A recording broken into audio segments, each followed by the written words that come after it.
ഇതെന്ന് പറയുന്നത് ഇത് എലിഫന്റ് റിഹാബിലിറ്റേഷൻ സെന്റർ ആണ്. ഇവിടെ എന്തൊക്കെ കാഴ്ചകൾ കാണാൻ പറ്റും?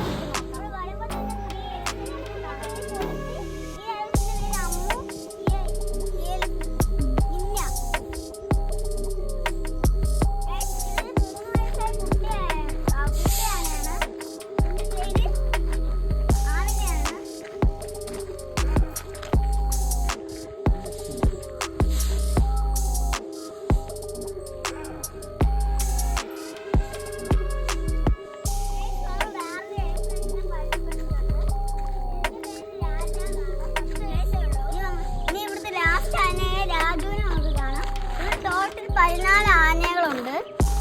നമുക്ക് രാജുവിനെ കൂടെ കാണാം.